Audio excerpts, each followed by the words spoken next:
Today we're discussing, and I presume since most of the audience are law students, and of course as junior advocates and law enthusiasts, as Peter has said, uh, we'll be touching upon a very interesting subject and topic, and which perhaps has sort of reached uh, uh, a height today with the current pandemic, which is public interest litigation.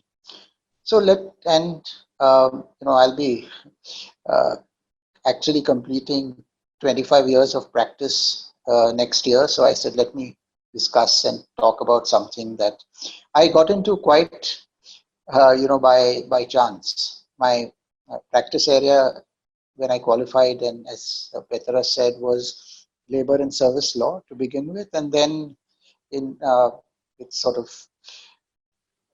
as one practice in the Bombay High Court, it became this area called public interest litigation as well. So we'll just to give you a broad outline. When did when was public interest litigation actually introduced in India formally? So earlier, you essentially never even had writ petitions. You had suits, and if you go back to the history of the Bombay High Court or the Supreme Court of Mumbai, many years ago, and there's that the famous case of Davar and Beeman, which decided at that point of time, for example, who a Parsi was, and at that in that judgment, very interesting, where they actually say that this question uh, could not be decided, or rather, they decided it sort of in a roundabout way because there was no concept of public interest litigation in those days. It actually it was the 1970s that brought out this concept called public interest litigation. It was really the Supreme Court of India that where they said that it was actually a letter that was written for the case of illegal mining. It was called the Doon Valley case. A citizen wrote a letter on a postcard actually to the Supreme Court of India, saying that there was a lot of illegal mining happening in that particular area where he was, and the Supreme Court then took that up suo motu, which means on its own motion, and converted that letter uh, as pro bono publico, and then issued notice on its own. That was probably one of the earliest sort of recollections of public interest litigation. This was not something that was unheard of in, for example, in the United States. That happened many years ago, where they found that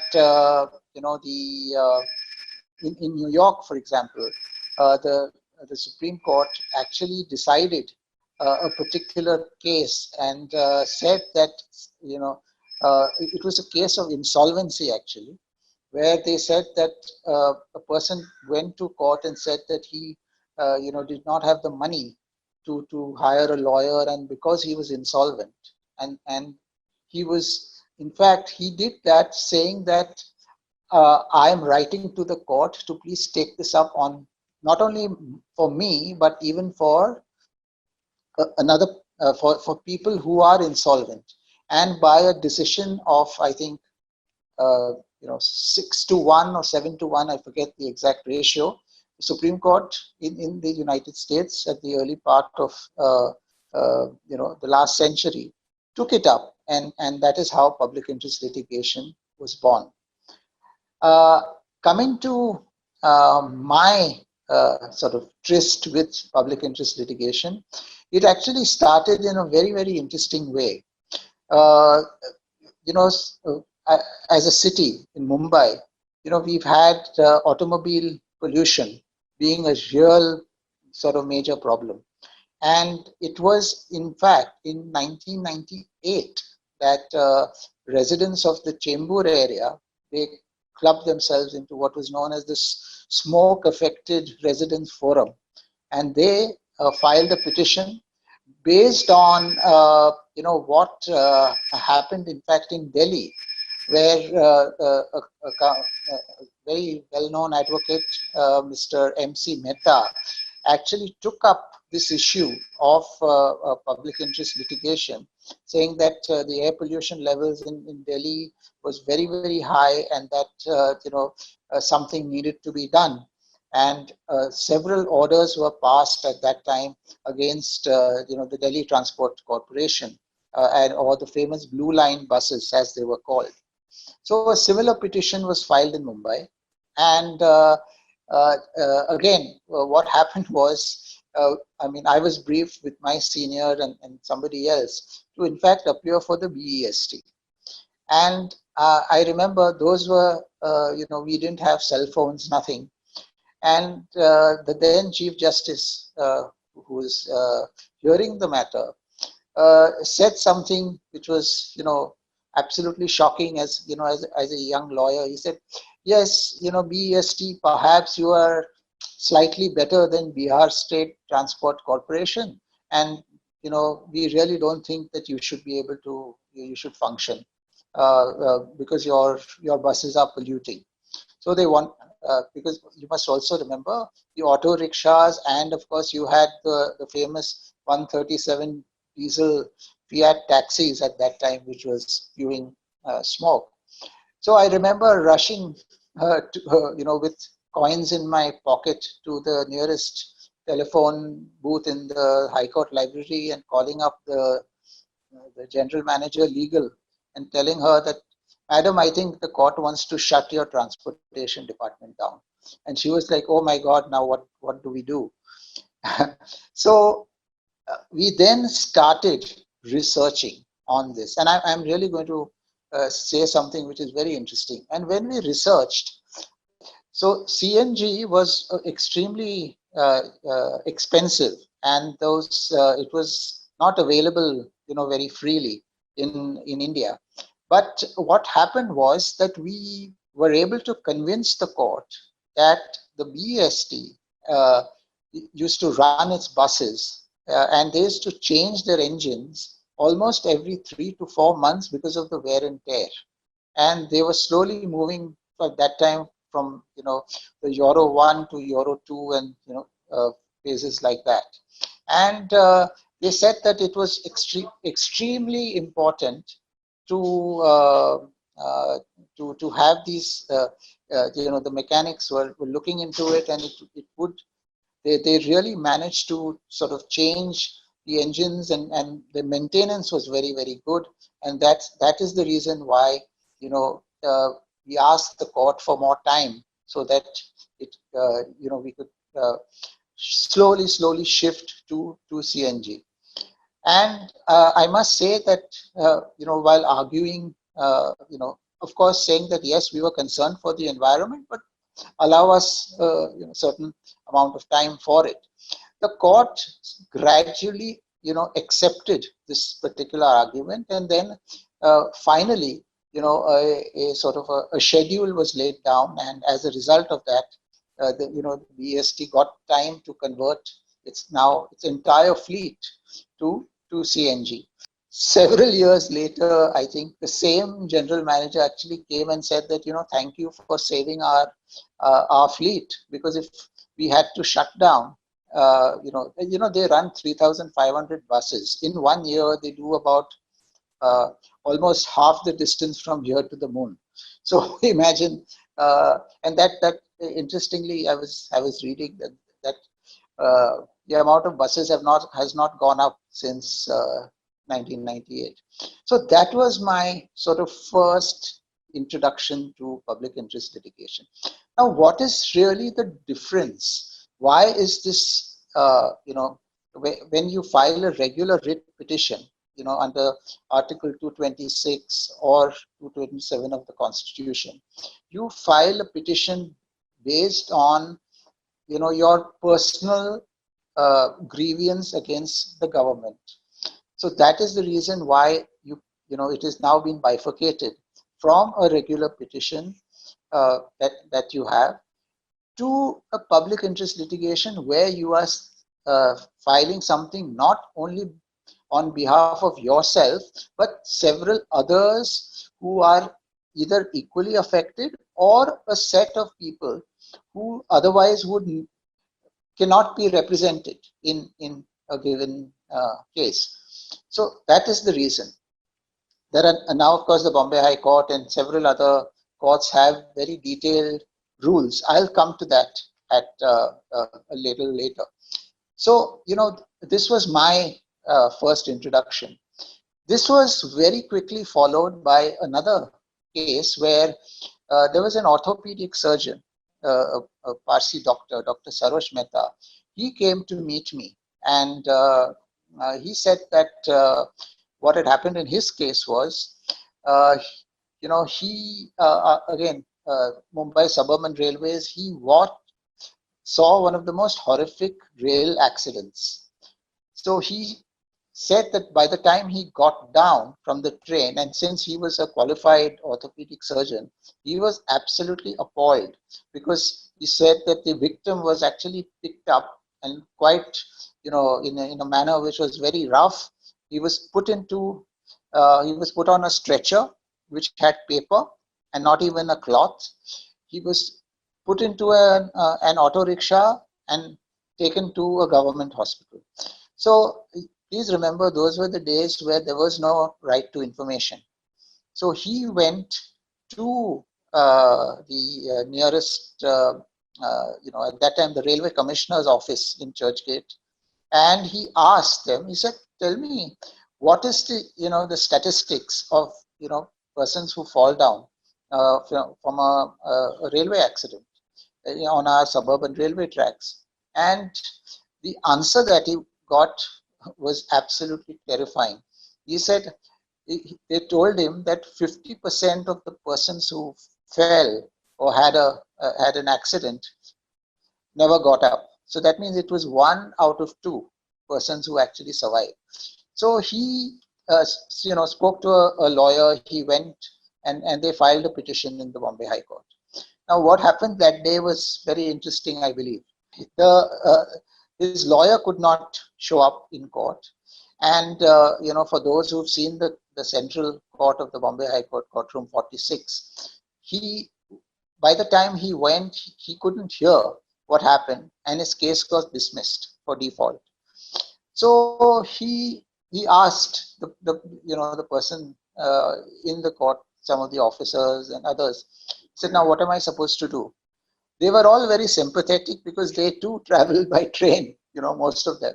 So they said, "You do one thing, in the afternoon when the court reassembles, you step into the box and put your hand up." So he did that. The court asked him, "Yes, what is it?" He said, "Sorry, I couldn't hear what happened in court. And can you, this is," so the Chief Justice, of course, and she said, "Why?" Yes, very interesting. He said, "Why have you come to court?" He said, "I have come to court because the court is very powerful and you can do something about this horrible situation." So apparently, there was laughter all around and they restored his petition. Okay. Then, of course, his lawyer was there and he argued. This petition was dismissed by the court after, of course, hearing the railways on an interesting issue. This this was again, quite shocking to read. They said the bench at that time held that the overpopulation of the city is not the concern of the railways and hence dismissed his petition. So this poor doctor was like completely shattered. He said, "Now what do I do?" So he came and he met me and we decided. He said, "We will allow the 2 judges to retire because they were very close to retirement." We then filed a review. I remember arguing this and saying that this is absolutely not, correct. I mean, the court obviously was not aware of what actually happens on the suburban railway track. So they restored the petition. And then, the matter went on. This matter actually was finally disposed of last year after 18 years. What was the basis? Basis was that there's something called the golden hour principle, which means that unless you give medical treatment, to a victim of an accident, especially on our suburban railway tracks, within a specific period of time, the chances of his survival increase dramatically. And we gave a lot of suggestions. There were meetings. There were the situation.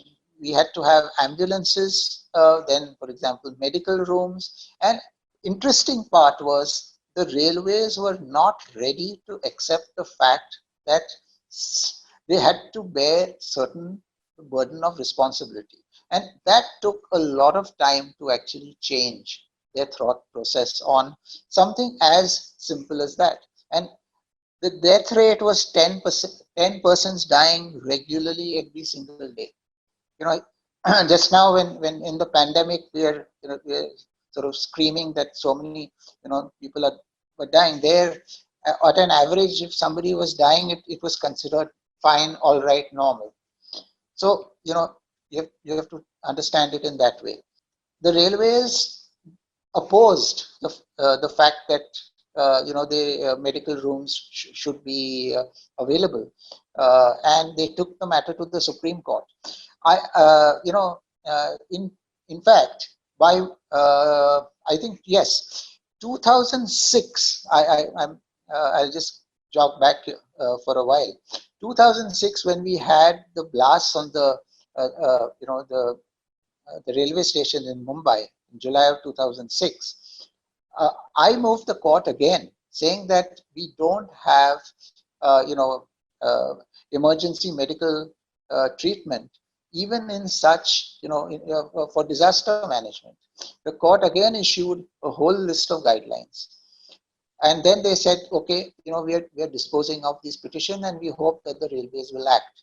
They did not act. That led to a gentleman by the name of Samir Zaveri, who lost both his legs in a railway accident, to move the court once again and saying that the orders of this court of 2006 have not been adhered to. In that matter, I was appointed as what is known as the amicus to assist the court in the case. And then that's when we had actually suggested that each major station where there are, like, for example, Dadar and other places, you must have medical emergency centers. They can be operated, privately or whatever, but at least immediate medical assistance should be made available. This was challenged by the Supreme Court, by the railways and the Supreme Court. The Supreme Court initially granted a stay. This stay was there for almost 2 years. Finally, we were very fortunate. We got a former Chief Justice from the Bombay High Court who, lifted the stay, sent the matter back, and now at least, they were then forced to ensure that medical rooms were available on every station. I'll never forget one aspect. I traveled with a person, in the driver's cabin, on the suburban railway system. And he told me something which was, again, very, very, drastic. He said, if, you have people crossing the railway tracks, I mean for whatever reason, and he said, see, if, and he just has a horn and a little signal that he can keep, making while people are crossing. So I said, can't you stop? He said, if I stop and I brake, he said, there is a good chance that, the bogies might either, if I brake too hard, they might tumble over. And he said, sometimes we have no other option, but if we can't stop, we just have to carry on. So can you imagine the psychological effect on a railway, engine driver who is in charge, and he's seeing somebody crossing the road, the tracks, and he can do nothing about it.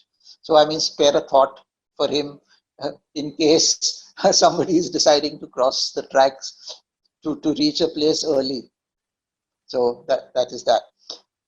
So that was a very finally we did manage to get them to agree to several sort of changes, and lots has been done. And I think hopefully we will see the rate coming down at least from 10 to much less. It will never become zero, but at least it'll help. Yes. Then another case that I was very interestingly, uh, I actually read about it on the front page of Times of India. A journalist stopped me and he said, there is a hospital case. I said, which hospital case is this?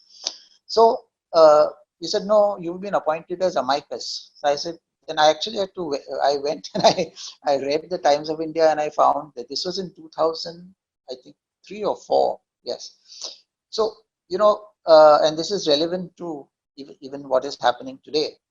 So we have the private charitable hospitals, because most of them fall under the Bombay Public Trust Act, and it was mandated under Section 41, 41A, AA, I forget the exact section, but 41 for sure, and where they are mandated to keep in Mumbai it was 10%, in Delhi it was 20% of beds for poor and indigent patients.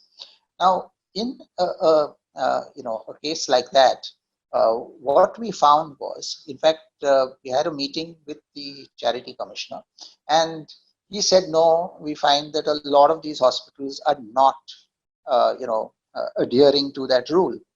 So the charity commissioner, who was a former city civil judge, principal judge, he came out with a unique sort of idea.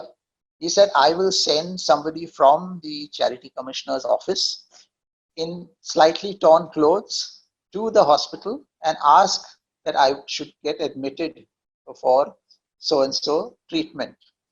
So this chap went to the hospital. They called the security guards and they threw him out. They said, no, nothing doing. You are not going to, please don't come anywhere close to the hospital. We filed this man's affidavit. The High Court immediately granted a stay on against all these hospitals, saying that no, you all are not following the rule. So then all the hospitals and their administration in charge, all of them, came and said, oh, we would like to meet you and we would like to discuss this. I said, sure, please come. So they said, oh, I'm Major General so-and-so. So I said, wonderful. I said that the problem is that you all are not adhering to this rule. No, we are doing this. I said, see, this gentleman has gone and time again, we have found that you are not. And I said, let's be very clear. You may be, Brigadier so-and-so or Major General so-and-so. As far as I'm concerned, the court looks at me as the field marshal and they will listen to me. So please, let's come, sit down together and frame a scheme. So we framed a scheme, okay, wherein which is very interesting, wherein 2% of all hospitals, charitable hospitals that is, had to keep and set aside a monthly amount to ensure that poor and indigent patients were treated. I mean, please understand that in India, we don't have social security like in the US and other European countries. But so at least this way, for emergency medical treatment, no question, there are so many judgments of the Supreme Court that you have to treat a patient irrespective. But for a person who can afford not to, at least initially he must be treated and at any hospital. Government hospitals, of course, are free, but even at the charitable hospitals must allow a certain. So this scheme was framed, it was accepted by the court, and what was remarkable was that judge-made law went back to the statute book as a scheme under Section 41AA of the Bombay Public Trust Act, and that is how judge-made law went back and became a part of the legislature. I think this is a unique feature of public interest litigation, where law is created in court and goes back to the statute book. So I thought that was, very, very important. Yes. Then the other interesting issue that I was, that time, resident associations and others things were happening in Mumbai. And I remember I was in fact in Chembur when I found a gentleman on a wheelchair who actually came up to me and said, uh, y'all are talking about better roads and, pathways. What about us? So I said, what you're saying is right. And he said, couple of students of the ILS college in Pune, from Pune, had filed a petition in the Bombay High Court saying that, for the disabled, you, especially for transportation, buses, etc., ramps, railings, toilet blocks, there were no facilities at all. So, what was earlier known as the Spastic Society of India, and now is known as ADAPT, that is Able and Disabled Persons Together. Uh, these students who had filed the petition found that it was, getting very tough for them, because imagine the students are appearing on their own, and they found that the other side you had the whole Advocate General and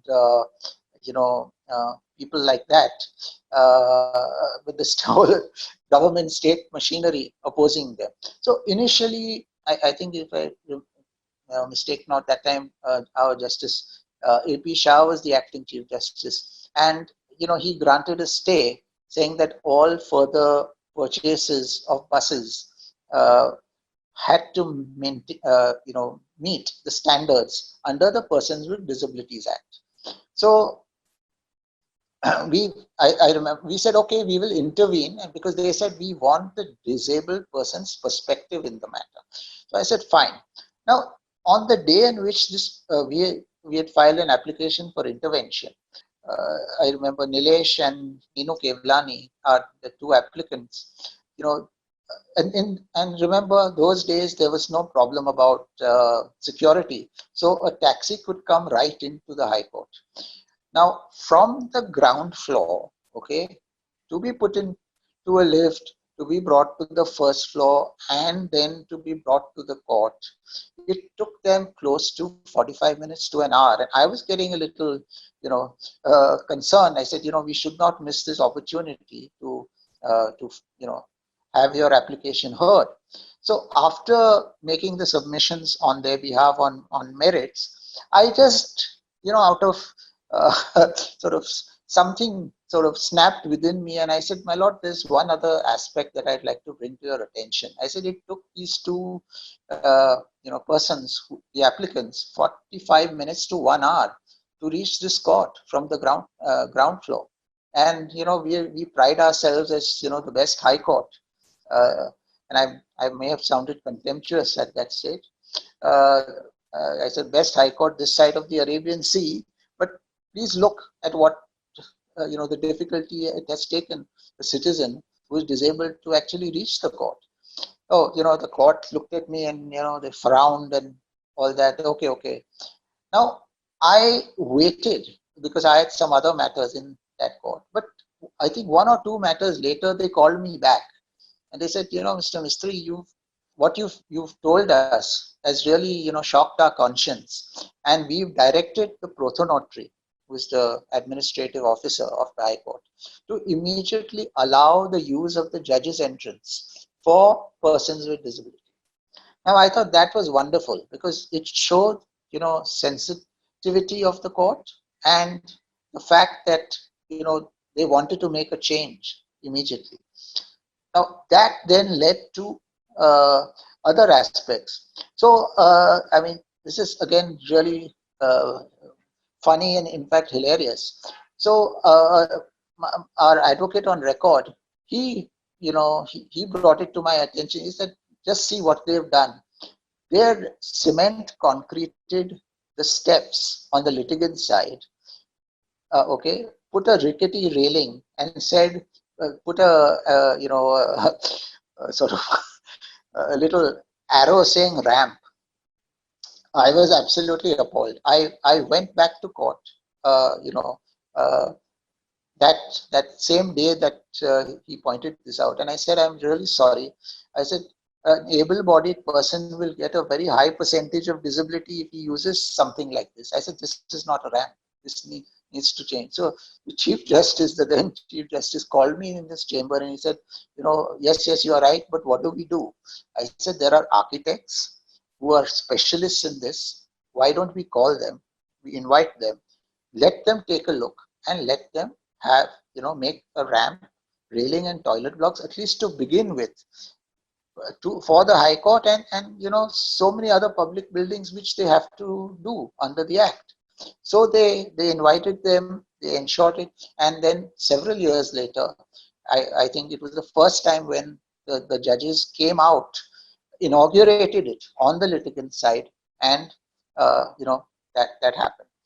So I mean, this was another very interesting. We did the same thing, in fact, in for the state of Goa, which is again a part, and that the scheme for disabled persons or the state of Goa was also a public interest litigation, which was filed by law students of the Salgaonkar Law College. We went there, we appeared for them, and the other interesting bit was the person who was there, I think he was Secretary Social Welfare Department at that point of time. The court, had really given him a tough sort of dressing down, saying that, if you don't do this in a particular time, we'll file criminal charges against you and things like that. But what I did was I said, this is fine. Let's sit down together, frame a scheme, and so that it is beneficial to the disabled population of the state, as well as the state gets enough time. So for that scheme, this same gentleman who was the then Secretary of Social Welfare Department was actually awarded a national award by the President of India. So that's the benefit that the government sometimes gets for doing the right things in a PIL. Even for learning disabilities, for example, dyslexia. I actually appeared against my own school because we found that 2 students were being thrown out, and that also where additional marks and other things, which today has become very standard, and it has benefited lakhs of students. They say at an average 10% of a class is actually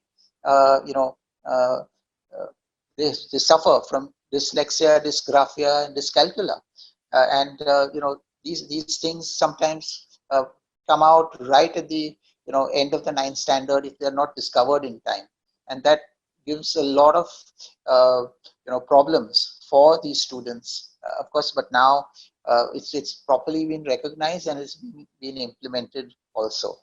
Okay, so one of the one of the most famous cases that one did, I mean, in relative terms, was the 2008 Nikita Mehta abortion case. That was also some, and I say this as a lawyer. If you had asked me in 2008, what is the Medical Termination of Pregnancy Act, and I would have looked at you as blankly as anything else. So we had Dr. Datar, who came to us and said that a lot is being happening, and a lot of illegal abortions are taking place. And I said, I have a patient, this lady, Mrs. Mehta, and I think that the law needs to be amended. I had one look at the act and I said, doctor, guess what? I said, you're over 16 weeks. I said, it's a criminal offense. You, the nursing home, everybody will get. He said, no, just let's find a solution. Let's do something. I said, okay, wonderful. We had a very good team, Advocate Amit Karkhanis and his team. We researched, and we found that that the British system that they had, that went right up to 24 to 26 weeks. So we culled all that out. I remember mentioning this matter. I think it was the bench of the then Justice J.N. Patel. He immediately, sort of listed the matter the next day. Dr. Datar was quizzed by the court on several medical issues, and finally they accepted, and they said that yes, she should be screened by I think it was the JJ Hospital, and a committee, exactly how it was done in in England was set up. Now there is another aspect. At that time, we had filed it as Dr. Datar, Mr. X, Mrs. Y. Now another problem. When Nikita Mehta went to the court, I mean, sorry, to JJ Hospital, the press followed her, and the next day's headline said Nikita Mehta goes to JJ Hospital for. I mean, I remember going back to the court and saying that I'm really sorry. There is something called patient confidentiality. I said, when we file a matter, as Mr. X and Mrs. Y, we don't see why the the media needs to do something as stupid and absurd as this. So that was something that we had to point out to the court. Anyway, finally, I think this went on. There was a lot of media and press, but again, as a lawyer, I think what in any of these, I mean, today, say you're a student or a junior lawyer, please remember, whenever you're doing a matter which is into inverted commas, high profile, please focus on your matter. Don't let anything that is in and around you, because suddenly you will start receiving calls from all sorts of well-wishers, all sorts of seniors were saying, yeah, you know what, this is what you should do, don't. Do exactly what you need to do. I think that's a very big lesson that I learned in that period of time. Of course, finally, the court said that this is a matter for the legislature, and they dismissed the petition. Then, of course, it went to the Supreme Court, but now they've changed the law, which is exactly what we argued several years ago. This is another issue. For example, the linking of the Aadhaar card with the election card, similar issue. We filed it. We said, let the government consider. The government considers it several years later, and it becomes the law. So public interest litigation, sometimes you don't get the result immediately. You get a result several years down the line, which is fine. 2611, yes, that was something that affected our city and our country. Several petitions were filed at that point of time. We filed a couple of petitions, one on the Malabar Hill Citizens Forum, saying that there was a need for training, disaster management, training citizens in disaster management, make that compulsory. Because when there is sort of a man-made situation like this, people must know how to take care of themselves. Number one. The other one, which was really, really interesting, was the fact that we found that there was certain amount of the use of Google Maps, for example. The use of Google Maps in by the alleged terrorists was something that the Ministry of Defense had not considered at that point. And this again, we brought it to the court's attention. For the first time, the Defense Ministry, although under the Right to Information Act, they were not, issues of defense, they're not supposed to disclose. They actually responded. And as a result of that, the real-time maps that you get, okay, that was again something that they took up and they have subsequently corrected. Now let's go to the Supreme Court. Of course, a very, very interesting case where this boy was we talked about abortion, and this was adoption. a boy, a German boy came to India looking for his parents.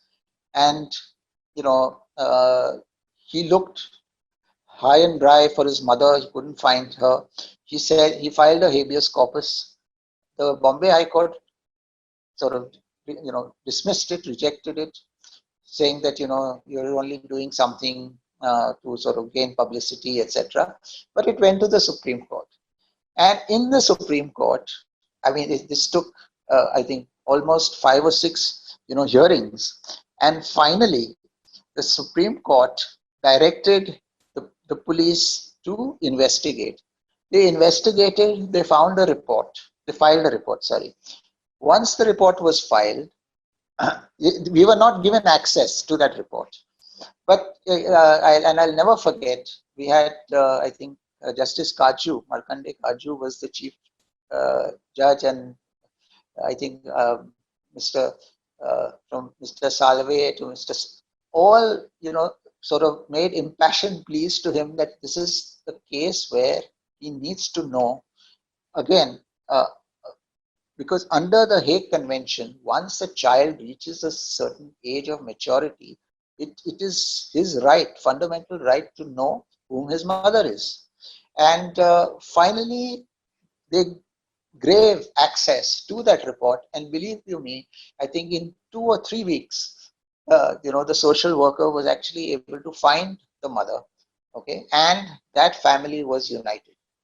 So I thought that was another, amazing public interest litigation that we, of course, from beach safety to the famous Kala Ghoda festival case, where again one was appointed as the amicus, and where, with the Commissioner of Police, the Bombay Municipal Corporation, we were actually able to ensure that the Kala Ghoda festival continues with, several questions of improvement. I mean, I think that was, very, very interesting. And then, of course, the famous potholes case. Now, I'll spend 2 minutes on this. You know, usually you are appointed amicus, or someone, a lawyer, is requested to assist the court right in the beginning of the case. In the potholes case, I mean, it was a letter written by sitting judge Justice Patel saying that there were several, as a result of potholes, several persons have lost their lives, and the court took it up as a suo motu and issued notice and had several meetings, etc. 3 years passed after that, and obviously, every monsoon there were problems and there were deaths, etc. So the court appointed me, I think, after 3 years. Now, this was a real problem, because in our courts, and this is again something that I took very seriously, was the fact that the proceedings of the court, except for orders being passed from time to time, even if you join in as a lawyer, you don't know what has transpired at that point of time. And when you take up a case, you're supposed to not only take it up, read it, research, and then assist the court. And I really found that what we really were missing in India was something known as legal transcription. Now, I don't know how that this was a common law system that has been there since, the days gone by. The British had it. I saw that when I actually gone to Canada to appear for somebody in a common law related issue, in a very interesting case. And I found that while arguing the case, at the end of the day, a detailed summary of what had happened in court verbatim was given to me. I said, wow, I said, this is fantastic. I said, where did you get it from? They said, it is in court, it is audio recorded, and at the end of the day, after, any corrections, spelling mistakes, etc., you get an entire transcript of what has happened. So in fact, when the same client of mine came to Mumbai, he first questioned, he said, "Where is the transcript?" I said, "My friend, there is no transcript here." And he was shocked. So, transcription is something that we fought for.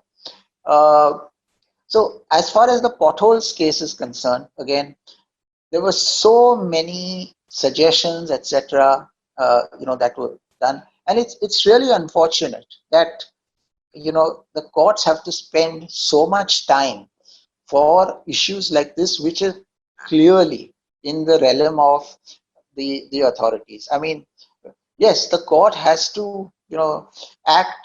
I mean, they should be scientifically clear. They need to be engineers. They need to be architects. They need to be so many other things. And these cases go on for years.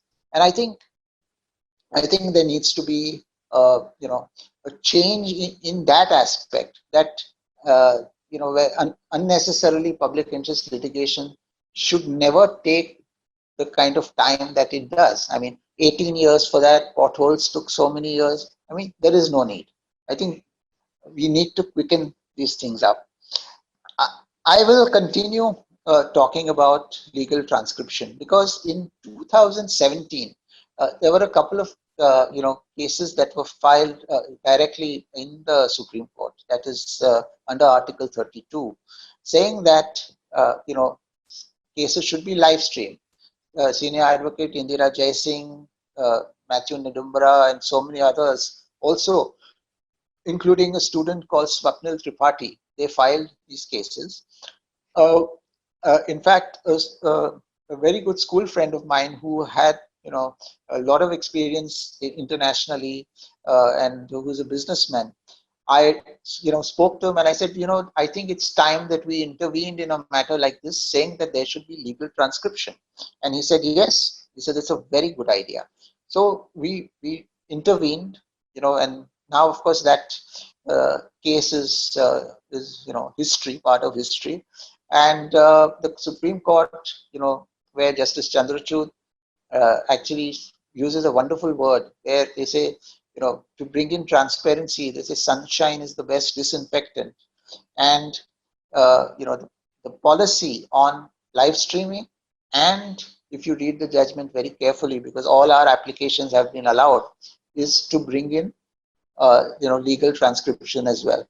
The great thing is, today the E-Committee of the Supreme Court is looking into this aspect.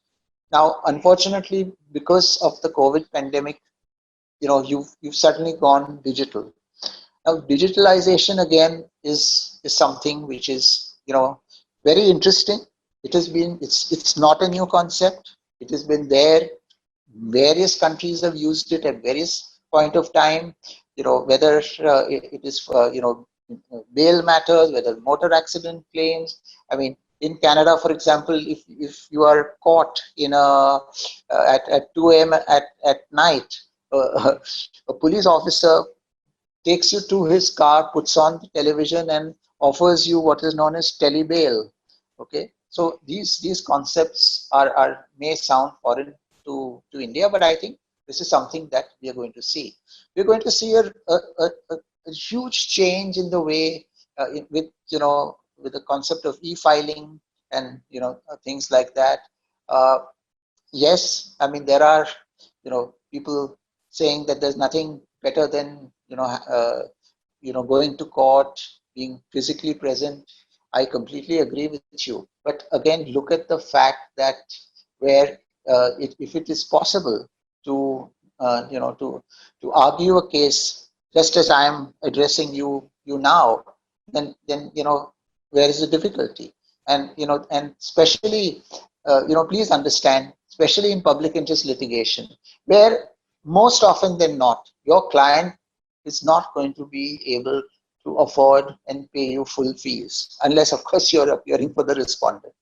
So in cases like this now, I'm saying what will happen in, is probably the right way to go. I always give the example of a television studio where you have whoever can reach the studio, wonderful. The rest of them join by video wall. I think we're going to see that hybrid system soon.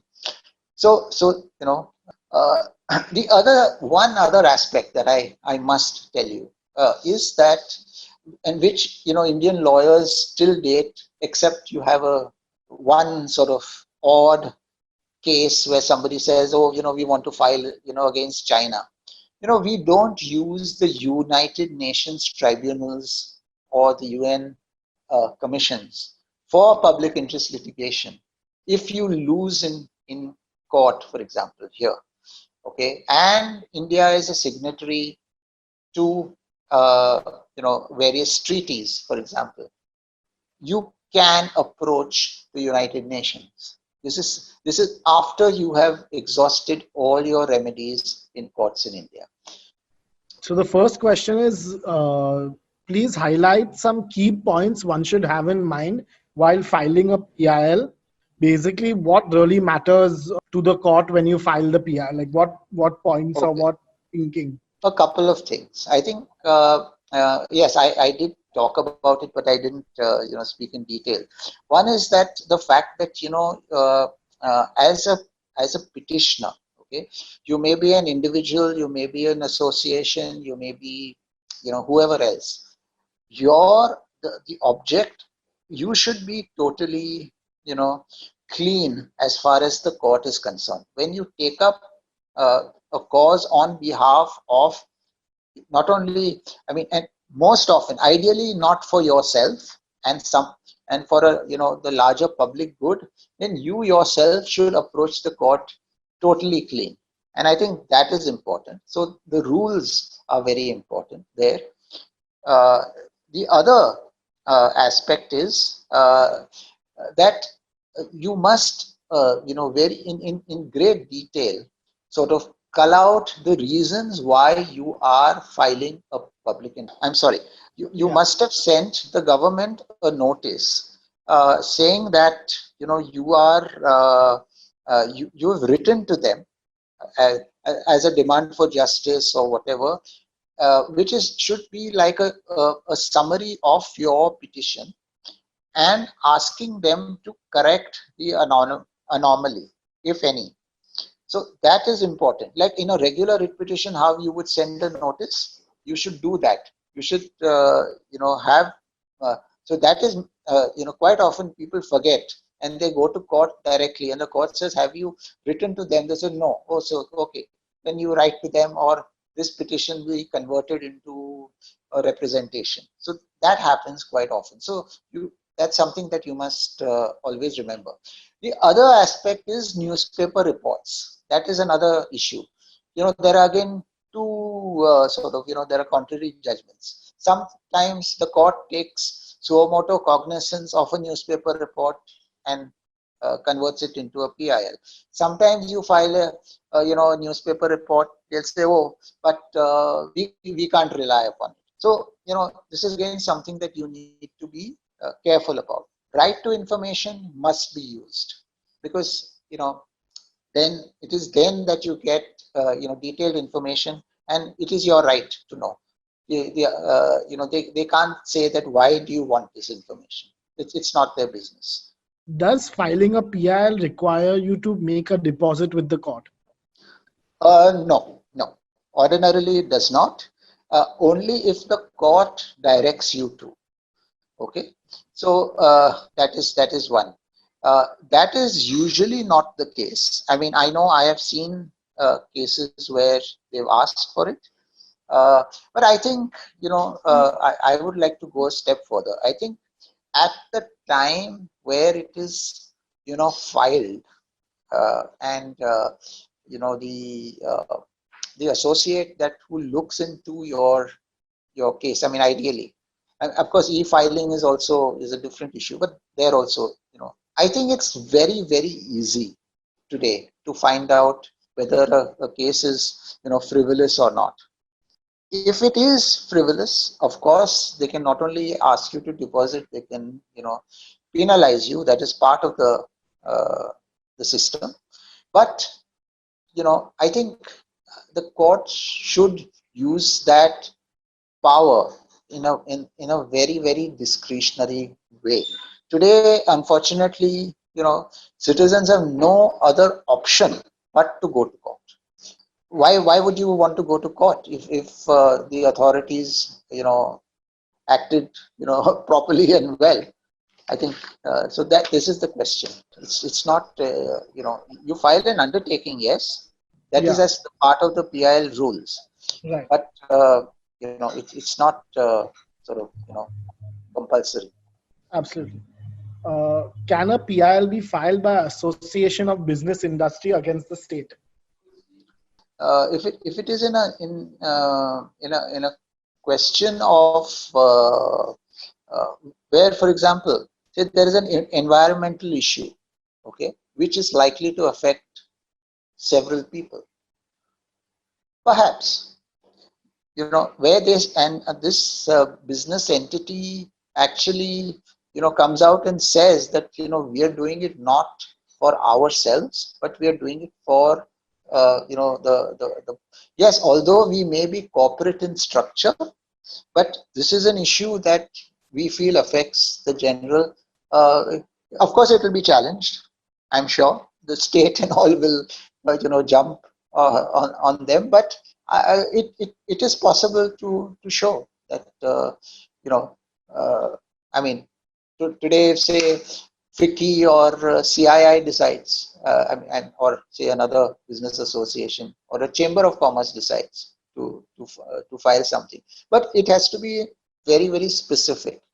I mean, groups of lawyers have filed, so many other. Uh, so I don't see. Society of Indian Law Firms has filed public interest litigation. Question is, when can a private party be added as a party to a PIL?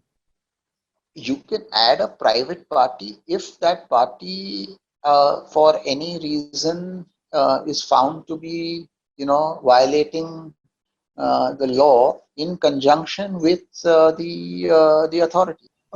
Many times PILs are filed against some development projects, which brings them to a standstill. Right. Uh, are these projects, when given a clearance, look into all the aspects so that such PILs can be dealt and sorted out at the earliest rather than bringing the projects to a hold for a limited time? Yes, yes, this is definitely a huge issue. This is something that, in fact, these days the courts are. I think they've heard these matters time and time again. They sometimes the court has granted a stay, then it's gone to the Supreme Court. Supreme Court has lifted the stay, and so many other aspects are these are issues which have sort of plagued the court for a very long time. And I think the question is that uh, most of these petitions, if possible, should be heard and disposed of finally at the admission stage.